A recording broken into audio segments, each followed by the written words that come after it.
หน่วยการเรียนรู้ที่ 11 สวยร้ายสายลับบทเรียนนี้เป็นการปฏิบัติการของสายลับฝีมือดี2 คนคือสาววีรา V1 และชายหนุ่มวาที V2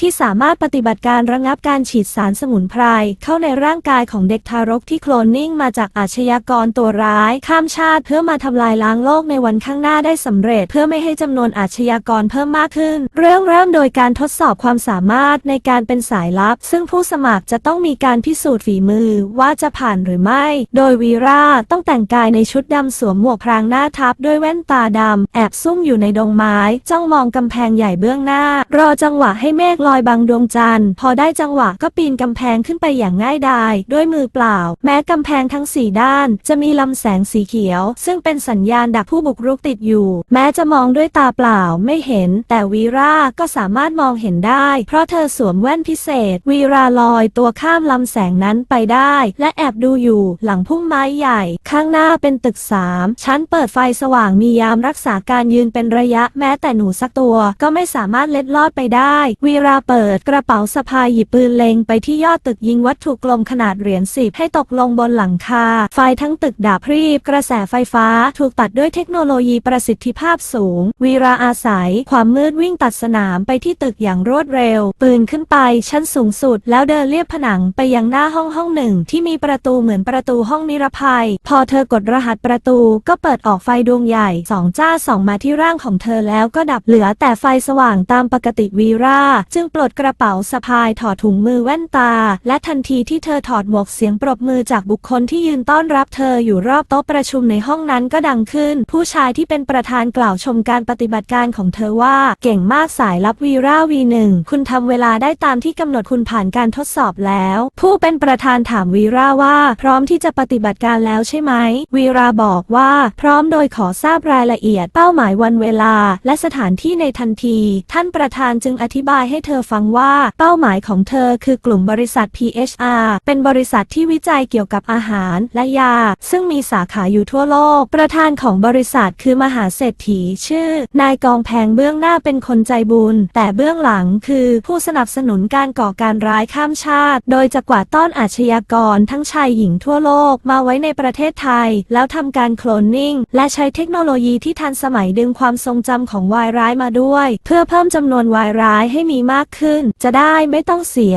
เวลาฝึกสอนและที่น่ากลัวกว่านั้นคือมีการขโมยเซลล์เต็มรูปแบบจากโรงพยาบาลที่พ่อแม่เด็กฝากไว้แล้วนำสมุนไพรมาวิจัยให้มีการพัฒนาจากนั้นก็นำไปผสมกับสเต็มเซลล์ฉีดเข้าไปในร่างโคลนนิ่งสารนี้จะเข้าไปเร่งการเจริญเติบโตได้ถึง3 เท่าอีกไม่ถึง10 ปีข้างหน้าก็จะมีอาชญากรตัวร้ายเต็มเมืองโลกของเราก็จะวุ่นวายเพราะมีแต่คนเหี้ยมโหดขาดคุณธรรมและศีลธรรมหน้าที่ของวีราก็คือต้องขัดขวางการปฏิบัติการนี้ให้สำเร็จวีราได้ผู้ร่วมปฏิบัติงานอีก1 คนเป็นชายหนุ่มชื่อวาที V2 เมื่อทั้งคู่ทำความรู้จักกันแล้วก็ร่วมกันศึกษาแผนที่ที่จะเข้าสู่รังของผู้ก่อการร้ายซักซ้อมแผนการตลอดจนการใช้อุปกรณ์ต่างๆในการปฏิบัติงานจนเข้าใจจึงเริ่มปฏิบัติการในกลางดึกของคืนวันหนึ่งสายลับทั้ง2ลงเรือประมงลำเล็กมุ่งสู่เกาะกลางทะเลทางทิศตะวันออก V2 ให้จอดเรือตรงพิกัดเพราะกลัวยามฝั่งจะรู้ตัวแล้วทั้งคู่ก็ขนอุปกรณ์ลงเรือยางพายเข้าฝั่งเมื่อนำเรือยางซ่อนในช่องโขดหินแล้วทั้งคู่ก็เดินไปตามโขดหินแม้ฟ้าจะมืดพวกเขาก็เดินไปได้อย่างสบายเพราะมีแว่นพิเศษสวมอยู่พอถึงหน้าผาที่มีเถาวัลย์รกรุงรัง V2 ก็แหวกเถาวัลย์เข้าไปทันทีโดยมี V1 ตามไปด้วยเพราะข้างในเป็นถ้ำเล็กๆแม้จะมืดสนิทพวกเขาก็เดินตามอุปกรณ์นำทางเมื่อเลี้ยวไปตามผนังถ้ำทั้งคู่ก็เห็นแสงไฟจ้าและมีคน3 คนนั่งกินอาหารกันอยู่ส่งเสียงเอะอะเฮฮา V1 จึงใช้ลูกดอกยาสลบเป้าไปที่ต้นคอของชาย3 คนนั้นจนหลับสนิทแล้วทั้งคู่ก็เห็นพัดลมระบายความร้อนขนาดใหญ่ V1 รีบไต่กำแพงขึ้นไปอย่างรวดเร็วให้ V2 ยิงอุปกรณ์ชนิดหนึ่งเข้าไปที่แกนกลางพัดลมจนทำให้พัดลมหมุนตัวช้าลงแล้ว V2 ก็ไต่กำแพงตามขึ้นไปพวกเขามีเวลาเพียง5 วินาทีที่จะพุ่งตัวผ่านใบพัดลมเข้าไปพวกเขาทำสำเร็จอย่างเฉียดฉิวเพราะทันทีที่พวกเขา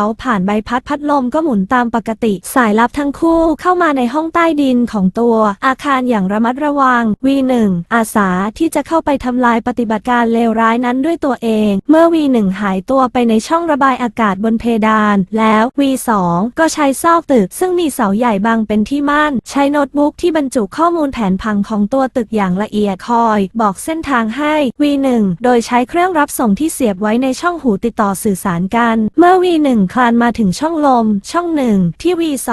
บอกให้หยุด V1 ก็เปิดช่องลมแล้วหย่อนตัวลงไปในห้องซึ่งเป็นห้องแต่งตัวชุดปฏิบัติการ V1 เดินไปที่มุมซ้ายสุดหยิบเสื้อตัวสุดท้ายออกมาแล้วผลัดเปลี่ยนอย่างรวดเร็วห้อยบัตรประจำตัวใส่คอนแทคเลนส์สวมแว่นสายตาถือแฟ้มงานที่สายลับที่แฝงตัวอยู่ในองค์การนี้จัดเตรียมไว้ให้แล้ว V1 ก็เดินไปที่หน้าห้องทดลองรูดบัตรเพื่อแสดงตนถอดแว่นตาพร้อมจ่อตาเข้าที่เครื่องสแกนพอมีเสียงดังจากเครื่องว่าผ่านประตูก็เปิดออกภายในเป็นห้องโถงใหญ่มีอุปกรณ์เครื่องมือปฏิบัติการที่เป็นเทคโนโลยีขั้นสูงมากมายแต่ละจุดมีคนประจำบ้างก็เดินตรวจงานมีทั้งแพทย์นักวิทยาศาสตร์ช่างเทคนิคและฝ่ายรักษาความปลอดภัยผนังด้านหนึ่งมีหลอดแก้วขนาดใหญ่เรียงเป็นแถวภายในมีหลอดเด็กทารกที่หล่อเลี้ยงด้วยสารเหลวหลอดแก้วแต่ละหลอดจะเชื่อมโยงกับคอมพิวเตอร์เพื่อควบคุมอุณหภูมิให้เหมือนเด็กทารกที่อยู่ในครรภ์มารดาแต่เป้าหมายอยู่ที่ถังสมุนไพรที่กำลังรอปรับอุณหภูมิและตรวจความเข้มข้นก่อนจะผสมเข้ากับสเต็มเซลล์ขณะที่ V1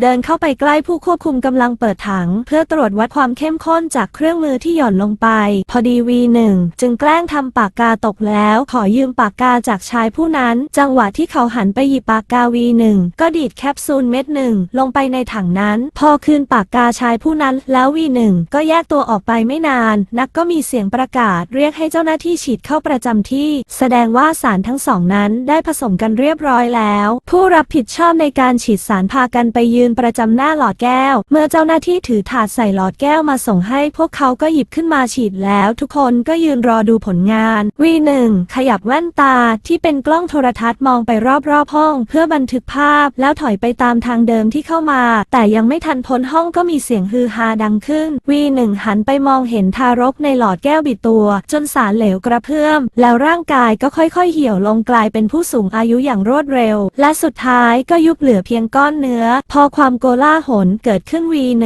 ก็รีบผลออกมาทันที V2 จับมือแสดงความยินดีกับ V1 ที่ภารกิจปฏิบัติการทำลายล้างขบวนการป่วนโลกของพวกเขาบรรลุเป้าหมาย V1 ถาม V2 ว่าแคปซูลที่เธอดีดใส่ลงในถังนั้นคืออะไร V2 หัวเราะแล้วตอบว่าสารสกัดพริกขี้หนูไงเม็ดเล็กนิดเดียวแต่พิษลงเหนือคำบรรยายแล้วทั้งสองสายลับก็ประสานเสียงหัวเราะกันอย่างมีความสุข